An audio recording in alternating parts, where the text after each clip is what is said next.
Pô, cara, quanto tempo aí, meu? Momento tenso. Primeiro, bem-vindo ao programa, obviamente. Xanatová. Seja bem-vindo. Obrigado, Dani. Momento, né, que a gente está novamente falando de uma guerra que aparentemente está se esticando, países novos entrando, no caso do Irã, e a gente quer... A ONU também, tem uma confusão na ONU, porque Israel declarou, né, pessoa não grata para... sujeito lá da ONU, aí a ONU depois condenou o ataque do Irã, condenou o ataque sem falar Israel, nome. E tá tudo uma confusão e você tá aqui para explicar. Por onde vocês querem que eu comece? Começo falando qual que é a preocupação com o Irã, porque Irã, aí pode vir Rússia, China, Estados Unidos, e como a gente fica nessa história? Bom, eu não acho que Rússia e China vão entrar num conflito regional que não é de interesse imediato deles. Primeiro que a China, pelo meu conhecimento, nunca teve, pelo menos, a pretensão de mandar soldados e armas e navios e aviões para terras alheias para proteger outros países e outra coisa que não seja os interesses da soberania chinesa, do território chinês. É diferente a questão com o Taiwan, que eles entendem que é território chinês, do resto do mundo.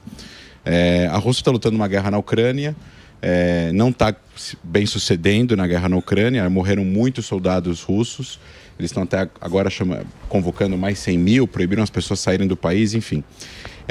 O Irã é o eixo do que a gente chama, o que eles chamam de eixo da resistência, né, Muqawama em árabe, eu chamo de o eixo da intolerância, que é esses grupos alimentados pelo Irã, financiados pelo Irã desde a Revolução Islâmica em 79, ou seja, o regime no momento que muda no Irã passa a ser um regime fundamentalista, extremista, que exporta terrorismo ao redor do mundo. Ayatollah. Dos ayatollahs. Eles bancam os grupos separatistas lá do Iêmen, que lutam contra o governo oficial do Iêmen, em Sana, então em Hodeida, que é o porto, que é no oeste do Iêmen. E eles lançaram já mísseis e foguetes contra Israel, os Houthis. Eles têm muitos mísseis. Aí estamos falando do Hezbollah no Líbano, que é o grande projeto das guardas revolucionárias iranianas, que é um grupo terrorista, o Hezbollah, mais poderoso, mais bem armado, mais rico, mais numeroso que já existiu no planeta, na história, muito maior que a Al-Qaeda, muito maior que o Talibã, muito maior que outros grupos que já existiram, maior que o Hamas, maior que o Estado Islâmico. E aí é uma questão também de experiência. O Hezbollah foi fundado em 82. Estamos falando de um grupo de 42 anos de idade. Então as pessoas que estão lá, as pessoas novas que entraram, a experiência que eles ganharam lutando a guerra civil na Síria a favor do ditador sírio Bashar al-Assad, matando centenas de milhares de pessoas. Então o Hezbollah representava na região, ou seja, nas fronteiras de Israel, o perigo mais importante, mais estratégico e mais mortífero para Israel. Por isso que Israel foi tão cirúrgico no último mês. O major não pôde responder como militar, mas pergunto ao senhor, boa tarde, um abraço, como cidadão. A origem dessa rivalidade, como cidadão, você consegue explicar? Com o Irã, você está perguntando. Isso, Irã entre Israel. A rivalidade que fundamentalistas religiosos naquela região têm é com todo mundo que não seja igual a eles. Não é necessariamente apenas um antissemitismo ditadura enrustido. religiosa. Eles são assim, eles são rivais dos sunitas, eles são rivais de países árabes moderados, eles são rivais de grupos, por exemplo, eles eram rivais da Al-Qaeda, do Estado Islâmico, o Hezbollah, eles eram rivais do Estado Islâmico, porque o Estado Islâmico é um grupo fundamentalista sunita e o Hezbollah é um grupo fundamentalista xiita. Eles são rivais. Então eles são rivais, como eu falei, é o eixo da intolerância. Eles são intolerantes com todo mundo que não é igual a eles. Nesse caso especificamente de Israel, o Irã entrou pela primeira vez na guerra de forma direta em abril e agora novamente fez esse ataque com 180 mísseis balísticos, alguns deles supersônicos, para tentar furar a defesa aérea de Israel. Então, Israel tem 3 níveis de defesa aérea, eles não conseguiram furar a defesa aérea em abril e agora Israel teve 99% de alvos abatidos vindos do Irã em abril, agora teve 95%. Então eles tiveram 4% de sucesso. Eles dizem na televisão estatal iraniana que eles atingiram os alvos porque eles precisam vender a ideia de sucesso. Perfeito. Né? Só que não teve. Eles falaram que atingiram locais que têm gás natural em Israel, locais que produzem gás de cozinha e por aí vai. Não atingiram nada. Essas imagens que vocês viram na televisão ontem, essas imagens que estão aí na televisão, isso são os destroços dos mísseis balísticos que foram abatidos no ar e estão pegando fogo as partes desses foguetes, que são foguetes gigantescos, mísseis de 30 metros de altura. Caraca. Os mísseis balísticos são bem grandes e quando eles são abatidos, quando eles são interceptados no ar com o sistema antimíssil de Israel, as partículas pegam fogo, tem combustível sólido e continua pegando fogo e cai, obviamente, no solo. Como é muito grande, são vários pedaços de 5 metros, 7 metros, eventualmente até pedaços maiores que caem pegando fogo. Essas são as imagens que a gente viu ontem. Caramba! O míssil voa a 4.500 km por hora. Não dá para ver ele do jeito que a gente está vendo na televisão. Câmera, exatamente. Então, essas imagens que a gente viu, que muitos que são adeptos dessa ideologia desse eixo da intolerância se utilizaram porque eles pegam essas imagens e falam: Israel está sendo atacado, a gente vai destruir Israel e vamos celebrar. E aí eles celebram algo inexistente, porque ninguém morreu em Israel, ninguém morreu em Israel. 181 mísseis balísticos. Caramba. A população inteira foi pro bunker, 10 milhões de pessoas, o país inteiro praticamente tocou a sirene, todo mundo foi pro bunker, que nem o Kramer estava falando. E um palestino morreu em Jericó. Com destroço. Caiu, porque um destroço caiu em cima dele. É lamentável. É impressionante. Ou seja, os iranianos mataram um palestino. É isso, Sim. Exatamente. Deixa eu fazer um break para nossa rede de rádios aqui. A gente está com o André Last, @AndréLast. Só que vou soletrar que é LAJST. O André é da Stand With Us Brasil. Ele continua na programação e daqui a pouco a gente está de volta aqui na Jovem Pan. Vamos lá, Reginaldão. Trezão, deixa eu falar uma coisa importantíssima aqui, cara. Eu quero agradecer o seu trabalho, que eu te acompanho há muito tempo. A gente tem uma amizade, né? No off. Anos. E o que você consegue fazer, a gente discutiu muito que é uma guerra, né, também de narrativas. Além da guerra que está acontecendo física, são das informações. E talvez, não é todo mundo que sabe, você já foi do exército israelense, né? Você já participou do Exército e até você era um consultor, me parece, das Forças Aéreas. Me conta a sua experiência, como é que foi em Israel e o que você fez no Exército. Eu fui sargento da Força Aérea, eu fui oficial acadêmico da Força Aérea de Israel, da inteligência da Força Aérea de Israel. Não fui consultor, porque eu fui soldado como qualquer outro que entra obrigatório. Então eu migrei para Israel, assim como outras pessoas imigram para Israel, com 20 anos de idade, em 2006. E era obrigatório, por lei, eu cumpri 24 meses, 2 anos, de serviço militar obrigatório. Primeiro eu fui estudar, eu consegui entrar na faculdade depois de 11 meses que eu cheguei no país. Então as Forças Armadas tiveram que esperar eu terminar os meus estudos para depois me recrutar. Aí então Mas eles conferem todo Sim, ano, todo né? ano eles conferem que você está indo um ano após ano, eles veem o que você está estudando para ver se eles podem utilizar isso de alguma forma. E aí eu fui recrutado para ir para a inteligência da Força Aérea. Na verdade, veio 3 opções. Eu escolhi a inteligência da Força Aérea. Teve inteligência militar, inteligência da Força Aérea, operações, central de operações. Eu fui para a inteligência da Força Aérea, que me parecia mais sofisticado, mais interessante. A Força Aérea de Israel, tem até uma piada que eles falam em Israel, agora com as Olimpíadas, que Israel tem 2 coisas, basicamente: judô e Força Aérea. Boa. São 2 coisas bastante notáveis em Israel, né? Ganha medalhas. Judô e Força Aérea, ganha medalhas, exato. E aí eu fui para a inteligência da Força Aérea, que é responsável por dar à Força Aérea a foto e a equação com o resultado do que a Força Aérea precisa fazer. Então, a Força Aérea tem um banco de alvos. Perfeito. Um banco de alvos pronto em diversos locais e alvos que são feitos em tempo real em caso de conflito. Esses alvos são alvos do Hamas, do Hezbollah, como a gente conhece, dos Houthis no Irã e outros locais que não vem ao caso. Para você conseguir montar o alvo, você precisa de recolhimento de inteligência. Perfeito. Esse recolhimento de inteligência funciona através das várias agências de Israel que trabalham com recolhimento, inclusive inteligência militar, o serviço secreto e por aí vai. Vai para o departamento de pesquisa, que é onde eu estava, e aí você faz uma pesquisa através daquilo, junta com outras partes, um quebra-cabeça gigantesco, e faz um assessment, faz uma conclusão para as altas cúpulas. Perfeito, mas o que eu queria colocar aqui é como que é a linha de raciocínio do exército israelense. Porque quando a gente fala de proporcionalidade, né, o exército é muito violento, eu acho que já vi você relatando que a linha de raciocínio é de defesa. Certo. Só que o ataque precisa ser um ataque, obviamente, certeiro. O ataque é uma como defesa, é que é né? um país que é tão pequeno e ele primeiro precisa se defender, e eu acho que tem essa linha de raciocínio. Primeiro que as pessoas, quando elas falam de proporcionalidade, elas têm que entender o que significa proporcionalidade dentro da lei internacional. Se a pessoa quer falar de proporcionalidade em relação a uma sensação dela, aí é direito dela de falar, eu acho que Israel não foi proporcional, eu acho que esse país ou aquele país não foi proporcional. A proporcionalidade para a lei internacional, ela funciona em relação a cada alvo que é atacado e não a guerra em geral.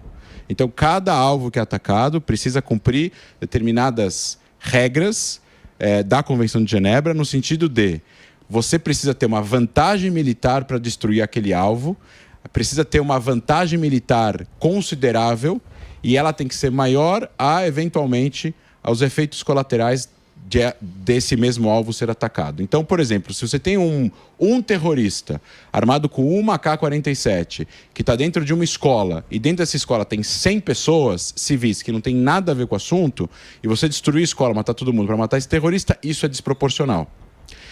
Se você tem uma escola que está desabitada e você tem 30 terroristas e você não tem a informação no momento do ataque, que você, ou seja, uma escola que não está sendo usada como escola, está sendo usada como uma base militar.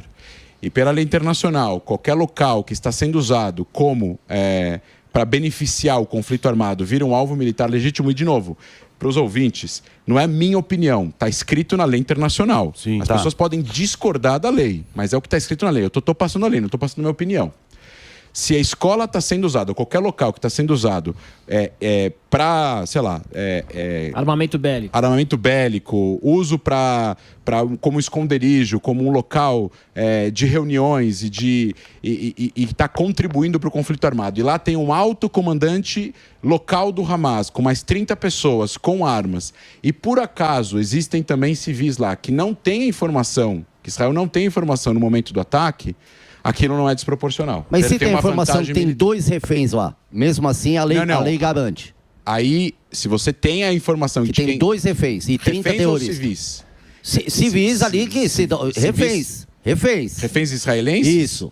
Não, a lei permite você atacar? Israel não tem interesse de matar civis. Porque matar civis para Israel é você ter a opinião pública contra Israel, que pressiona governos que pressionam Israel, e aí Israel tem mais dificuldade Mas a lei permite. Estamos de volta na programação da Jovem Pan, com a discussão aqui com o André Last, como que funciona a parte da proporcionalidade aqui na Jovem Pan. O Fuzil trouxe esse ponto dele, mas vale a pena aqui a gente pontuar como é que funciona também a relação de escudos humanos, onde ficam as armas, né, dentro de escolas, dentro de mesquitas. Isso é pouco falado, agora a gente discute mais sobre isso, mas no passado não era falado. Né? Certo. Eu vou trazer um exemplo do que aconteceu agora no Líbano, com o ataque que matou o Hassan Nasrallah, o chefe máximo do Hezbollah. Ele estava com mais 20 pessoas no bunker, inclusive um alto general iraniano. Morreram nesse ataque 25 pessoas da alta cúpula do Hezbollah. O valor agregado da vantagem militar de eliminar o líder do Hezbollah é altíssimo. Pela lei internacional, se tivesse um civil lá, era justificado. Porque ele não poderia estar com bunker em um lugar de civis. Perfeito. Se é moral ou ético, a discussão é uma discussão subjetiva. Exato. Que aí vai depender de pessoa para pessoa e falar atacaria ou não atacaria dentro de todas as condições e todas as informações que Israel tem em relação a qual é a consequência do ataque caso ele aconteça e qual é a consequência de ele não acontecer. Isso, a lei está errada. Boa. E você comentou da Rússia, comentou da China, mas você não comentou dos Estados Unidos, que de uns tempos para cá tem polarizado, inclusive a gente vê em universidades, até o apoio da sociedade americana em relação a Israel. O que você acha que os Estados Unidos vai fazer? Vai ajudar Israel como historicamente ajudou? Vai ter uma posição menor? Vai ter uma posição maior? Qual a sua leitura? Olha, os Estados Unidos, as pessoas precisam fazer uma diferença. A política americana ela é complexa de entender da seguinte forma. Apesar de discursos de partidos políticos, e apesar de discursos, inclusive, de candidatos à presidência, existe uma política de segurança nacional perpetuada pelo secretário de Estado, pelo secretário de Segurança e pelo Pentágono. Existe uma estrutura, um mecanismo de interesse nacional de proteção aos interesses dos Estados Unidos. Perfeito. E é de interesse nacional dos Estados Unidos que Israel seja protegido, Sim. que haja uma troca de inteligência. Seria praticamente impossível para um presidente americano, com toda a sua ideologia, mudar isso. Tá. Porque existe um mecanismo embaixo dele de milhares e milhares de pessoas com informações de necessidade de segurança nacional para os americanos, independentemente se o cara é democrata, se o cara é republicano e por aí vai. Ok, mas na prática, em relação ao Irã? Na prática, em relação ao Irã, Isso. é de interesse dos Estados Unidos que o Irã não tenha uma bomba atômica. Sim. É de interesse dos Estados Unidos que o Irã não ataque Israel. E é de interesse dos Estados Unidos que... Não só dos Estados Unidos. É de interesse do mundo livre, do qual os Estados Unidos Do ainda mundo é o líder. democrático. Do mundo livre e democrático. Onde os Estados Unidos ainda é o líder desse mundo. De que o Irã seja dissuadido.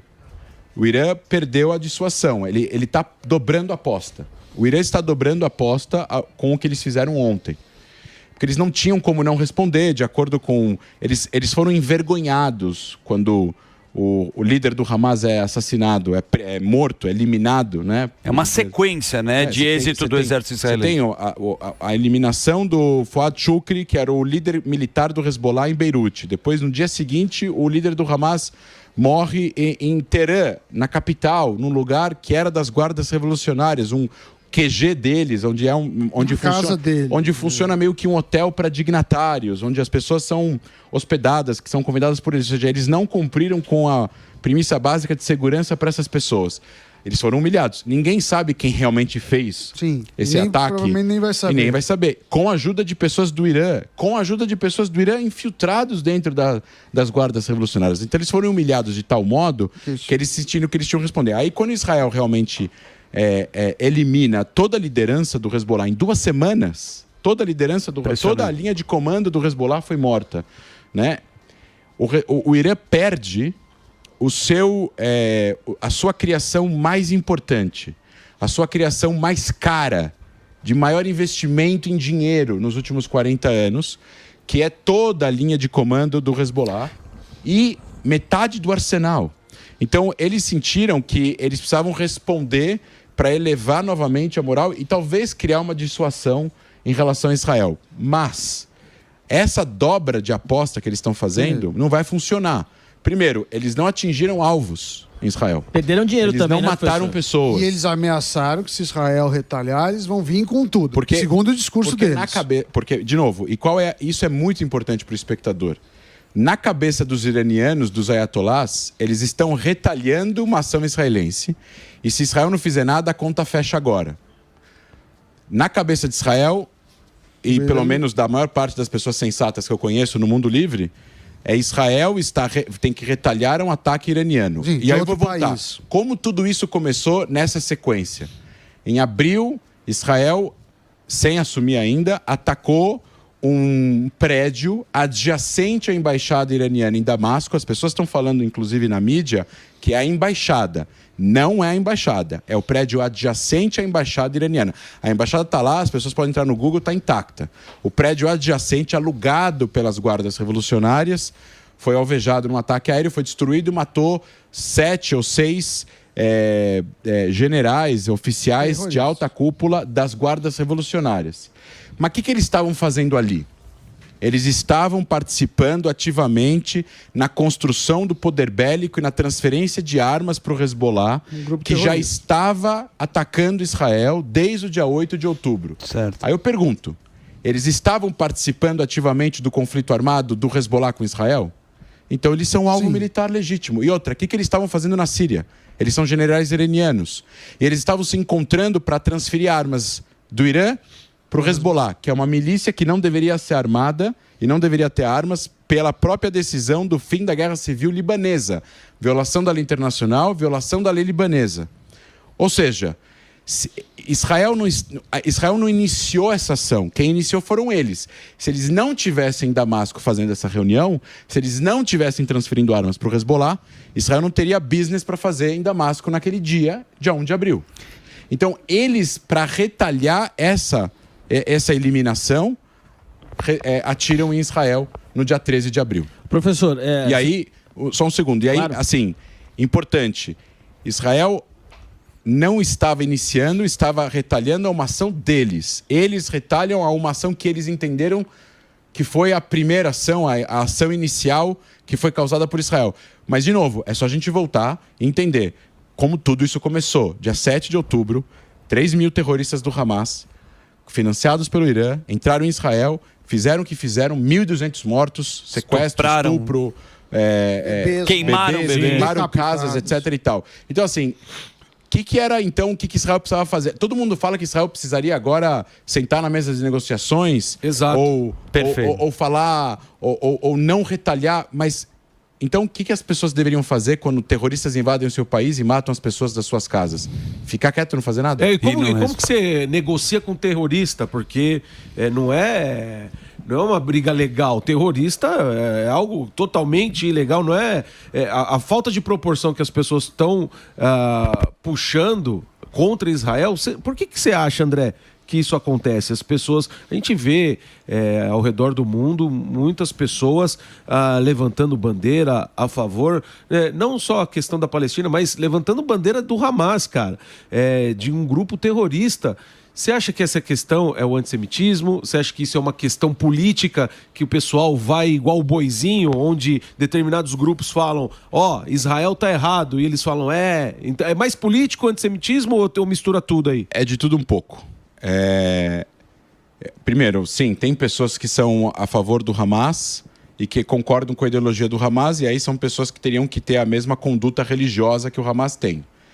Então, agora, uma pessoa, por exemplo, de extrema esquerda ou de esquerda, uma pessoa de esquerda mal informada ou de extrema esquerda... Tem muito. Vamos dizer que uma pessoa que não é uma pessoa religiosa, não é uma pessoa fundamentalista, que os costumes e valores, ou seja, não é uma pessoa que tem valores religiosos atribuídos na sua vida pessoal. Então, ela não tem muita agenda parecida de visão de mundo que o Hamas tem. O Hamas é um grupo religioso, o Hamas quer implementar a lei islâmica para as pessoas que vivem baixo o seu controle, o Hamas é homofóbico, o Hamas é anti-mulheres, o Hamas é anti-minorias, o Hamas é anti-outras religiões. Talvez essa pessoa não seja tudo isso. Agora, se ela levanta a bandeira do Hamas, tem um motivo, ela acha que o Hamas está cumprindo um papel supremo, superior, de combate no que ela chama a luta contra o imperialismo, a luta contra o colonialismo, a luta contra os ricos, a OTAN, oprimido. E aí é uma ideia de visão de mundo binária, aonde os meios justificam os fins, que ignoram completamente tudo que o Hamas faz em nome do que o Hamas protege, mas não como ele faz, em nome da causa palestina, que eles acham estar ajudando ao apoiar o Hamas, quando na verdade estão prejudicando. Porque a causa palestina justa não é a causa que o Hamas protege. Essa é a causa palestina não justa. Da mesma forma que existem pessoas que protegem a causa de Israel não justa. Perfeito. E vale lembrar, né? Como o seu Morgado colocou na pergunta aqui, como é que negocia com um terrorista? Não tem como. Então, não, mas assim, uma coisa é um regime de uma democracia, outra tem uma teocracia, né? Isso se mistura muito. Queria que você explicasse para as pessoas como é a relação, principalmente do Irã e dos grupos terroristas, em relação à teocracia e como seria uma negociação. Porque Israel, para esses grupos, é para não existir. Eles querem eliminar do mapa. Então, a gente fala o seguinte, qual é o endgame, né? Qual é o jogo final? Qual é o objetivo final desses grupos? Não tem nada palpável, não tem nada que seja sensato, razoável, não tem nenhuma exigência que eles possam trazer, né, na mesa de negociação, que Israel pode falar, tá bom, isso a gente aceita e vamos fazer agora um acordo de paz. O que eles pedem, esse acordo que todo mundo fala o tempo todo, cessar fogo, cessar fogo, cessar fogo, é o que, na verdade? É o fim das hostilidades, os reféns serem soltos, que é uma necessidade urgente de acontecer, e o Hamas exige que, em troca disso, Israel saia, o exército de Israel saia da faixa de Gaza. E aí? E o que acontece depois? O que as pessoas não se preocupam é o que acontece depois. Não é de Israel ditar quem vai ser o governante palestino, tá tudo bem. Mas se esse governante palestino na faixa de Gaza é um grupo que, como o Hamas, se armou, construiu túneis, construiu fábricas de foguetes e mísseis, tem um exército de 40 mil pessoas e batalhões, e eles utilizam esse território para atacar um território alheio, que é reconhecido como um país independente pelas Nações Unidas e pelo mundo, que é Israel. Qual é o objetivo final da pessoa pedir um cessar-fogo que traga esse resultado? Porque não vai haver cessar-fogo. O cessar-fogo ele é o fim das hostilidades agora. Momentâneo. E aí volta daqui a 6 meses, ou volta daqui a 1 ano, ou volta em outro 7 de outubro, que nem aconteceu. E aí quem se prejudica novamente é a população de Israel e a população palestina. E não quem está aqui no Brasil falando, eu quero cessar fogo da sua casa cômoda aqui de São Paulo. Mas, o professor, a gente está falando sobre a questão da proporcionalidade e pegando uma carona na pergunta do Morgado, a gente vê um monte de líder, tanto político quanto influenciador, falando assim, poxa, mas agora Israel exagerou. Passou a mão. Agora exagerou. Por que se cobra tanta compaixão e misericórdia de Israel, sendo que estava defendendo aí mais de 150 mísseis? Porque sempre faz parte desse bolo da narrativa. Mas eu não entendo o que significa a palavra exagerou. O que significa isso de forma objetiva? De forma objetiva é que Israel passou do ponto em relação ao ataque que recebeu. E o que seria não passar? Então, é isso, porque... O que seria não passar? Deixar quieto, então. deixar pra lá. Porque as pessoas... Essa é a narrativa. Calma lá. As pessoas não têm um entendimento, Alba, eu acho que é ou burrice, ou maldade. É uma pergunta retórica, eu não estou fazendo essa pergunta. Eu entendi. Mas é que a gente fica bravo de ver isso. Mas os caras têm o entendimento. Você fala que não tem. E são pessoas, são figuras públicas que você sabe que tem esse entendimento e fala, nossa, mas Israel... Sim, figura pública ou também jornalista. Israel tem que parar com isso. Olha só o paradoxo. Olha só o paradoxo. Quando começou a guerra em Gaza, depois do 7 de outubro, muitas pessoas, muitos analistas, inclusive não só no Brasil, falaram apoiamos que Israel vá atrás dos terroristas, não apoiamos que Israel invada Gaza com tanques, com artilharia e cause tudo o que está causando. Eles deveriam fazer isso de uma forma cirúrgica, com a força aérea ou com unidades de elite, como se fosse possível com unidades de elite entrar em Gaza e resgatar 250 pessoas sem ser percebido. Mas enfim, Israel está fazendo exatamente isso no Líbano até anteontem. Ataques cirúrgicos, um número de civis que foram atingidos menor do que o número de terroristas que foram eliminados. Infelizmente, morreram civis, todo mundo tem que lamentar, morreram brasileiros, libaneses. Infelizmente, com esses ataques, todos nós estamos enlutados, mas o número de pessoas que morreram no Líbano é maior o número de terroristas mortos do Hezbollah do que o número de civis. Israel fez exatamente isso. Fazer uma coisa cirúrgica, ataques cirúrgicos, avisar a população para sair de suas casas, para sair de seus prédios, etc, etc. E mesmo assim Israel foi condenado. Então não tem alternativa para essas pessoas. Se Israel não fazer nada, eles vão falar que Israel merece ser atacado. Se Israel ataca de forma cirúrgica, não pode atacar de forma cirúrgica. Se avisam para sair das suas casas, se não avisa é porque não avisou. Se avisa, quem é vocês para avisar para as suas casas? Vocês não têm soberania sobre a região. Não tem nada. Ontem a gente estava aqui fazendo uma exibição do filme, um documentário que se chama Gritos Antes do Silêncio, Screaming Before Silence, que é um documentário sobre os crimes sexuais que o Hamas cometeu no 7 de outubro e durante a guerra em mulheres israelenses que estavam em cativeiro e ainda estão em cativeiro do Hamas. É um documentário de 1 hora, 1 hora e pouco. E depois teve um debate. E uma das pessoas disse o seguinte: essas pessoas negacionistas, e tem muitos negacionistas no Brasil, que inclusive recebem até bastante espaço em alguns lugares, professores acadêmicos e tal, que falam não teve crimes sexuais do Hamas contra mulheres israelenses. Não? Aí você traz a prova é falsa. Aí você traz o testemunho é falso. Aí você traz uma imagem, a imagem é montagem.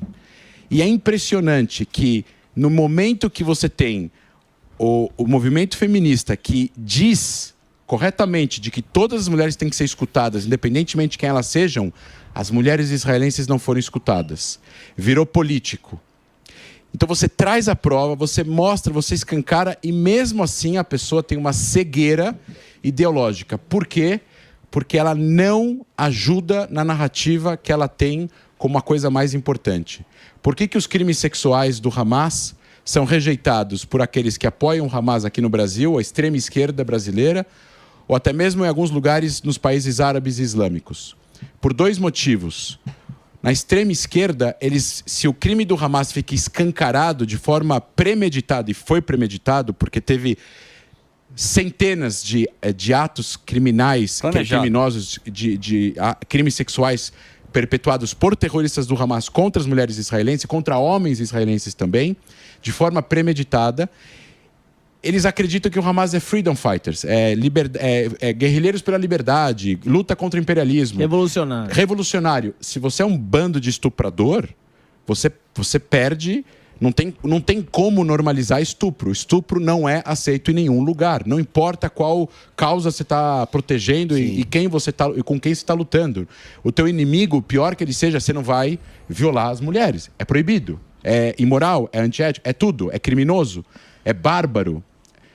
Então eles tampam esse crime porque senão perde força o que eles estão protegendo. E no mundo islâmico, eles precisam fazer isso, aqueles que fazem, que negam que o Hamas cometeu esses crimes, porque é anti-islã cometer crimes sexuais. É contra a religião. Então, como pode, se o Hamas é visto como um movimento religioso, movimento de resistência islâmica, você tem lá os líderes religiosos e tudo mais, como é que pode pessoas que são vistas como líderes religiosos permitirem crimes sexuais? Então eles negam isso, porque senão eles passam a não ser mais um movimento social religioso, um movimento terrorista religioso, mas eles entendem eles como um movimento social religioso, é um bando de estuprador. Então você tem uma negação do crime por motivos ideológicos, e diferentes motivos ideológicos. Um é religioso, o outro é político. Boa, vou fazer um break aqui para nossa rede de rádios. O papo tá espetacular. O André, ele fala muito bem, destrincha um assunto que é super delicado, né? A gente está nesse momento de guerra. @André Lache, daqui a pouco a gente está de volta na programação da Jovem Pan. Falar nesse assunto, rapidamente nesse assunto. 7 de outubro, a gente vai completar um ano desse trágico, não sei nem como colocar, porque é tão bizarro o que aconteceu, foi a invasão do Hamas lá naquela festa em Israel e tudo mais. Você esteve em Israel várias vezes, né? Você foi lá relatar, reportar. Primeiro, como é que está a história dos reféns e o que você viu lá de perto? Porque, como você colocou aqui, desde o Holocausto, as pessoas querem negar que isso aconteceu. Ou falam que os livros não aconteceram, ou os filmes, ou os relatos. Desde da Segunda Guerra Mundial, vão falar que isso aí não existiu. O que você viu lá de perto e como é que está a história dos reféns? Acho que a frase mais importante disso, Dani, que você está colocando é: os judeus não podem ser vítimas. Então, os judeus são vítimas, alguma coisa de errado deve ter acontecido, os judeus estão inventando que eles são vítimas, ou são os próprios judeus que mataram judeus. Tem gente que fala que foi o exército de Israel que matou 1.200 pessoas. Já chega no jogo perdendo de 1 a 0, o Hamas, né? Só matou alguns militares, que o resto foi... Tudo exército foi o exército que... E aí, eu estive em Israel, basicamente eu fiquei mais tempo em Israel do que aqui no Brasil, nos últimos 6 meses. Eu vi de tudo. Eu vi kibbutz destruído, eu vi o norte totalmente evacuado, eu vi casas abandonadas, eu fui no cemitério de carros, eu fui onde tem 1.600 carros destruídos, queimados e alvejados pelo Hamas no dia 7 de outubro, ambulâncias alvejadas, onde morreram 10 pessoas que estavam tentando fugir da Festival Nova. Eu vi o vídeo de 47 minutos do Exército que mostra sem censura, que é um filme de terror, aquele vídeo. Pesadíssimo. De todos os assassinatos, quer dizer, todos não. Tem 150 horas de vídeo entre câmeras de segurança, câmeras de corpo do Hamas e câmeras das forças de segurança de Israel e câmeras que estavam das casas dos kibbutz eventualmente ligadas. Esse vídeo de 47 minutos é um compilado. Ele mostra 136 mortes. É 10% do que aconteceu naquele dia, né? O horror que foi aquele dia, a violação, a crueldade, a brutalidade, crianças, bebês, tudo. E no filme mostra pessoas sendo degoladas. Meu Deus. Mostra corpos de crianças de 6, 7, 8 anos mortas. Mostra pelo menos 2, 3 bebês incinerados. mostra famílias inteiras mortas dentro de casa, mostra a arcada dentária que encontraram, porque o corpo ele foi consumido pelo fogo, então não deu para identificar o corpo. Agora, recentemente, encontraram restos mortais do rim ou do estômago de uma pessoa que acreditava-se que estava sequestrado em Gaza e não estava, tinha sido morto, e o corpo, sei lá o que fizeram com ele. Foi de uma crueldade tão grande, foi de uma ação tão extraordinariamente inimaginável, que eu acho que nenhuma sociedade consegue se curar desse trauma como o 7 de outubro. Assim como o Holocausto tem aqueles que negam, aqui tem aqueles que negam o 7 de outubro. E da mesma forma que depois de alguns anos veio legislação que proibiu e que colocou crime, e no Brasil é crime você negar o Holocausto, em algum momento, num futuro próximo, será crime negar o 7 de outubro. Sem dúvida. Porque para os judeus, o 7 de outubro é um mini holocausto. Não pela quantidade de pessoas mortas, mas pela intenção da morte, pela intensidade da forma como foi feito isso. André, o Israel declarou que vai ter um ataque, talvez que vai atacar o Irã, talvez hoje, talvez amanhã.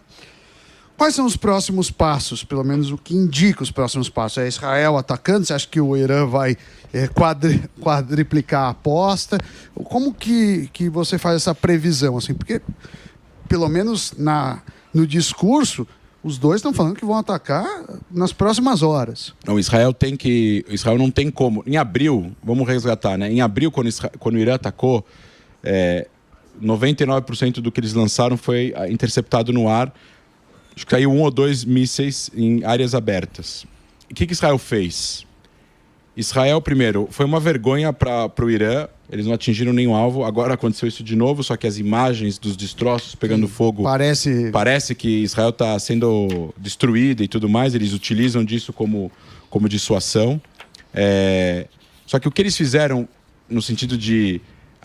A forma como eles fizeram foi tão grave dessa vez, foi tão inimaginável, no sentido de sem uma justificativa também.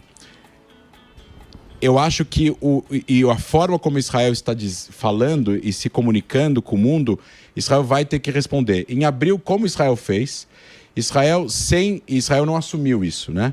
Eles utilizaram um avião, um F-35, que sobrevoava o Iraque e lançou um míssil que destruiu um radar do sistema antiaéreo de mísseis, o sistema antiaéreo da base nuclear de Natanz. Então, a base nuclear de Natanz é um lugar muito grande, tem um sistema antiaéreo lá para proteger a base de ser atacada, e tem o sistema tem um radar, tem a bateria. Israel destruiu o radar.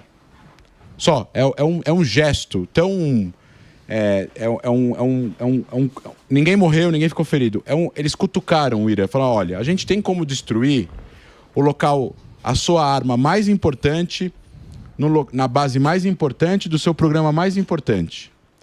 Isso foi um gesto. Israel não assumiu que fez isso. E o que o Irã fez? O Irã absorveu.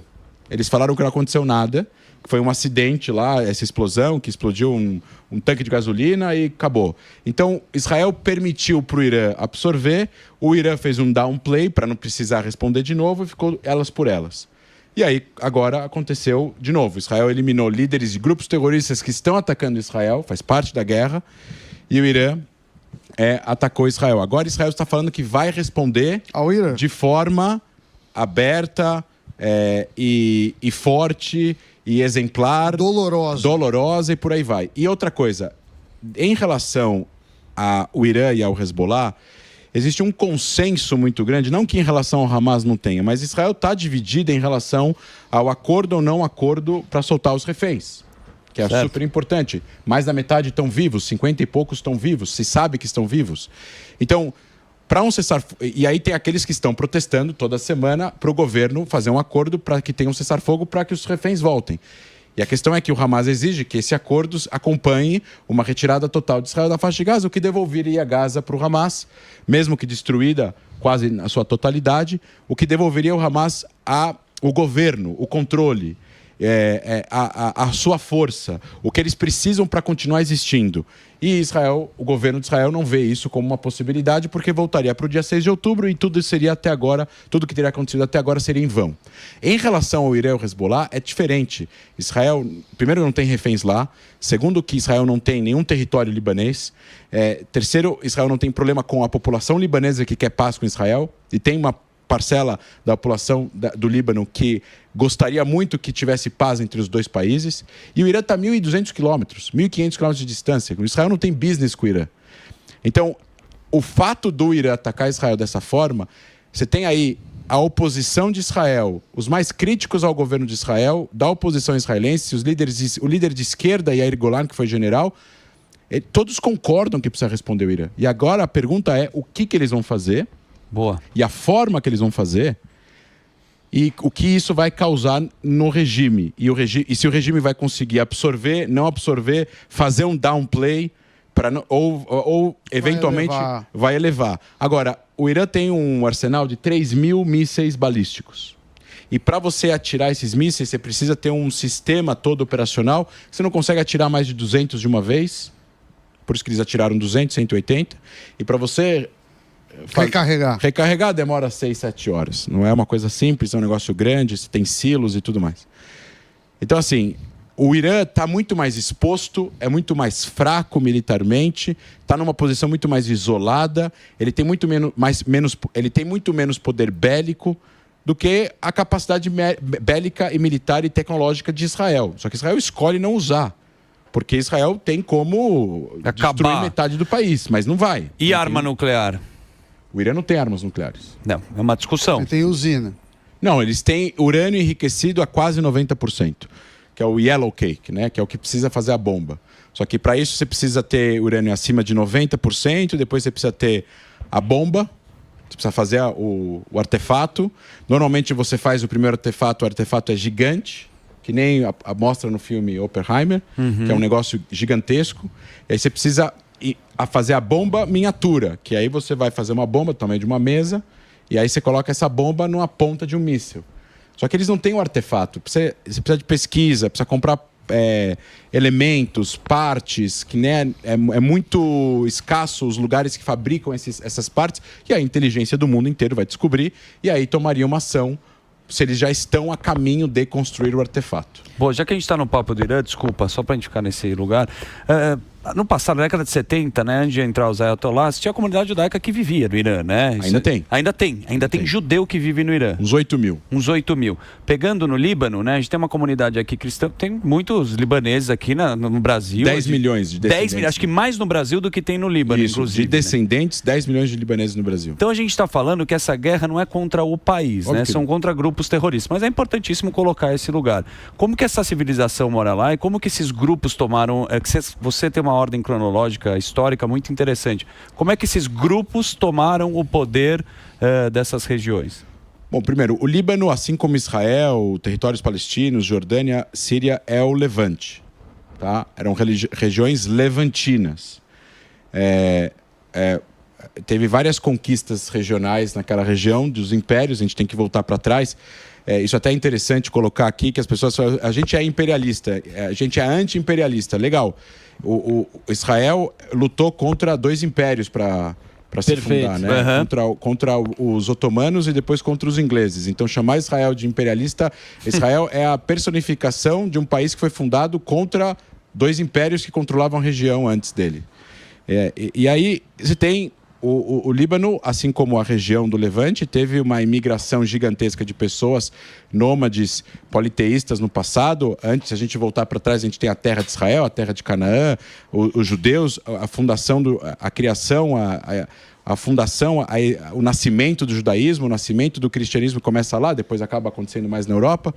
No século VII, nasce o Islã na Península Arábica, que é realmente da onde o Islã vem. E aí você tem a expansão islâmica, a expansão cristã, e as pessoas que moram nesses locais são uma mistura de pessoas que vieram de vários locais do norte da África, da Ásia, que a gente chama de pessoas do Levante ou do Oriente Médio, Middle Eastern. Mas existe, de novo, o Oriente Médio, você tem pessoas muito diferentes na sua fisionomia, né?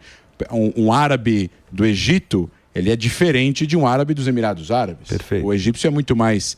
ele é muito mais moreno, porque ele vem do norte da África. O Egito é um país árabe, mas é um país africano. Sim, né? fica na África. Exatamente. Então, e aí, de novo, você tem aí uma mistura de pessoas levantinas, árabes, judias, são várias etnias misturadas que acabam formando, ao longo dos últimos 2000 anos, a região.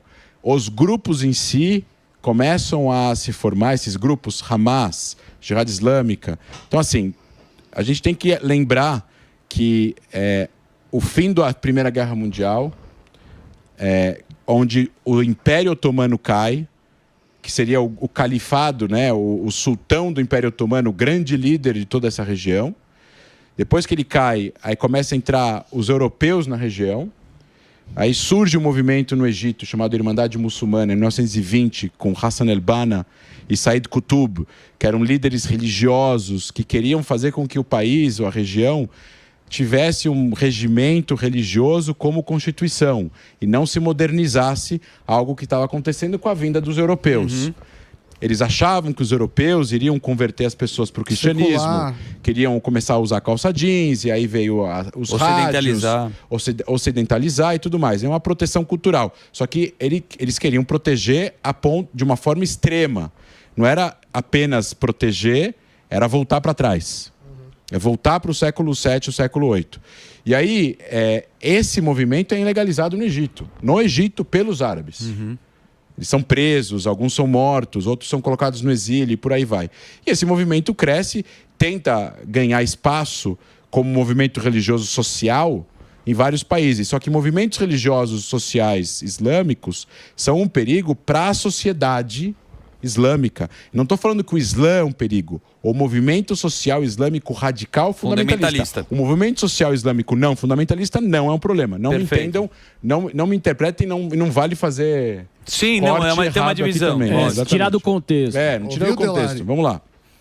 Esses movimentos são um perigo para a sociedade que eles estão. Por quê? Porque eles tentam dominar o poder de forma política e impor a religião ao pé da letra, de acordo com a opinião deles. Na porrada e com arma. Personificação disso, Talibã.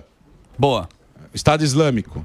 E o Hamas em Gaza. Só que isso, estamos falando da década de 30, 40, 50. Aí você tem vários movimentos. Você tem a fundação dos estados, depois você tem o pan-arabismo, que você tem o partido Batá, que é um partido comunista árabe, socialista, que visava uma sociedade laica, porém bastante nacionalista árabe, super anti-Israel, lutou aí várias guerras contra Israel. Estou falando do nasserismo, junto com a Síria, que eram os dois grandes países árabes que lutaram as guerras contra Israel na década de 60, de 70 e tudo mais. E depois que isso começa a diminuir, começa a surgir o Islã mais radical. E aí tem a Revolução Islâmica, tem a queda do Muro de Berlim, tem o fim da União Soviética, e aí os grupos começam a ser fundados. 82, Jihad Islâmica em Gaza, 87 o Hamas em Gaza, 82 o Hezbollah no Líbano. Recente, depois do fim da guerra, um pouco antes do fim da Guerra Fria, você teve a invasão soviética no Afeganistão. Quem lutou contra os soviéticos? Os Mujahidins, que eram os afegãos junto com vários outros muçulmanos do Oriente Médio, que se juntaram para lutar contra a invasão comunista dos soviéticos ao Afeganistão, para proteger a terra do Afeganistão de não deixar ela cair baixo o comunismo. Porque, como a gente sabe, os comunistas eram anti-religião, eles são super religiosos, a mesma forma que eles tinham medo dos Estados Unidos, eles tinham medo dos russos. E eles conseguiram, bem ou mal, vencer os russos e tirar os russos do Afeganistão com a ajuda americana, inclusive. Sim, né? Inclusive o Bin Laden era do outro time, né? O Bin Laden recebeu os Stingers, que derrubavam os helicópteros soviéticos e tudo mais. E aí eles ganham, e no momento que eles ganham essa guerra dos soviéticos, e a União Soviética cai no fim das contas, e cai por conta também das mentiras que eles contavam para a população sobre os sucessos e não sucessos da guerra, o Bin Laden junta essas pessoas e funda a Al-Qaeda em 98 e faz o 11 de setembro. E aí da Al-Qaeda surgem várias outras pessoas que vão subdividir, depois que a Al-Qaeda é praticamente dizimada, em Jabhat al-Nusra na Síria. Algumas pessoas da Al-Qaeda fundam o Estado Islâmico na Síria e no Iraque, como a gente conhece. Então, tanto Al-Qaeda, quanto Estado Islâmico, quanto Hamas, quanto Jihad Islâmica, quanto Hezbollah, todos acreditam no Dar al-Islam, que é o mundo da paz, que é as terras que um dia os califados reinaram, portanto, a paz reina nesses lugares. A paz no sentido e de novo, a interpretação religiosa fundamentalista deles, e a minoria do Islã que acredita nisso, não a maioria. Que nesse caso daqui, a paz é aceitar a palavra do profeta. E quem não aceita não tem paz. Então só vai pacificar o mundo. Com sangue, né? Quem não aceita. Quem aceitar a palavra divina. Nossa Senhora. Então, inclusive, por que eles obrigam as mulheres no Afeganistão a usar o véu, a usar burca, a não falar em público, a não estudar? Porque, de acordo com eles, a palavra divina é essa, porque eles estão interpretando errado o próprio livro deles. Isso que é interessante, né? Que cada um lê um livro sagrado e cada um, igual você assistir um filme na linhagem geek. Sim. E o final cada um quer dar ele.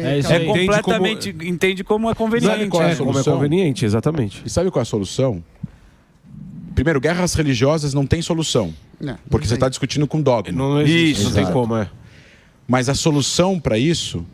Eu lembro de um discurso do Sisi, o presidente do Egito, em 2017 ou 2016, depois de um atentado, acho que do Estado Islâmico.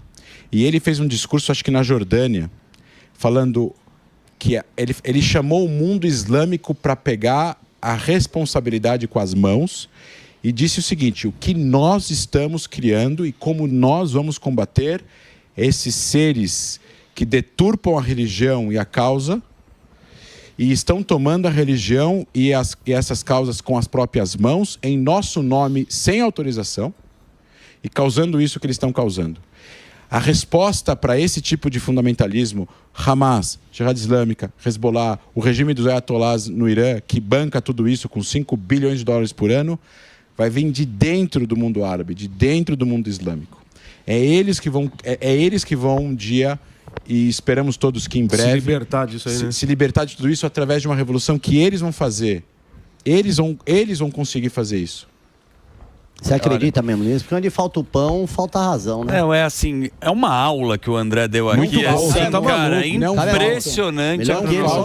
Não faltam palestinos anti-Hamas, não faltam libaneses anti-Hezbollah e não faltam iranianos anti-regime dos ayatollahs. Não faltam essas pessoas. Não faltam afegãos anti-Talibã. Não faltam. E o que você acha que falta essa rebelião aí da turma, lá de dentro mesmo? Organização. É uma questão de tempo, organização, dinheiro. Capacidades, dinheiro, armas. Sim. Mas ninguém pode fazer isso por eles. Eles vão ter que fazer exatamente. isso. É assim, uma situação... Aliás, né, a gente tem mais um tempinho aqui. Pois não. Israel é um país democrático, todos aqui no programa sabem disso. Sim. Israel tem uma polícia, um serviço secreto e tal. Quem prende os radicais israelenses que cometem atos de violência, ou inclusive atentados contra palestinos? É o exército de Israel. É eles que prendem essas pessoas. Quem prende soldado que comete uma violação? É o exército de Israel que prende. Eles têm que prender as pessoas deles que cometem esses atos. Exato. E isso um dia vai chegar. Talvez não na nossa era. Talvez demore, porque a história não é... O tempo que a história demora para acontecer e mudar, não é um tempo de vida... Exatamente, não é um tempo de vida. Quanto dura um império? Quanto dura quanto tempo demora para uma religião se transformar? Quanto tempo demorou para o cristianismo sair da Idade Média e da Idade Moderna, tirar Deus do meio e colocar o homem no meio, que transformou a Europa do lugar mais sombrio do mundo no lugar mais avançado do mundo, através do iluminismo. O judaísmo passou pelo seu iluminismo também. Tudo isso demora mais tempo do que um tempo de vida de um ser humano. Perfeito. E a gente não pode perder, saber o que é a nossa identidade. E é isso que eu vejo que tem esse povo lá em Israel. É saber quem é você, que é tão difícil nesse mundo com tanta informação. Eu quero agradecer e aplaudir o André Lache aí, que ele deu uma baita aula de graça, que é uma palestra dele. Audiência. Stand with Us Brasil. Esse é o @André Lache. Lembrando que o André, o Lache tem LAJST. Tem o @Stand with Us underline Brasil, correto? Tem underline? Não. Isso, Stand With Us, Brasil, é do Stand With Us, a organização que a gente tem de educação sobre Israel no Brasil e combate o antissemitismo, e o meu, André Leist, @AndréLeist, eu tento responder as mensagens de todo mundo, a gente publica bastante análises de Oriente Médio, as entrevistas, inclusive cortes de todos os lugares que a gente vai, e podem interagir comigo lá que eu... É bem legal o conteúdo, pode seguir. Aliás, André, quero te desejar novamente Shana Tová em nome da comunidade judaica. Que você tem um ano muito especial, todos nós aqui, né, do programa, e quem força assiste a Israel. gente. Bom e doce. Força Israel. E vamos com força, porque hoje é um dia que a gente celebra, né? Tem um jantar especial, a turma vai na sinagoga no mundo inteiro. Mas no final, cara, é isso que você falou. A gente precisa, né, ter um otimismo com uma situação... Lembrar que existem 101 reféns em Gaza, israelenses, nos túneis do Hamas, que não vão passar o ano novo judaico com as suas famílias. É isso. E já estão há um ano em cativeiro. Então força pra todo mundo. Shana Tová, daqui a pouco estamos de volta aí na programação da Jovem Pan.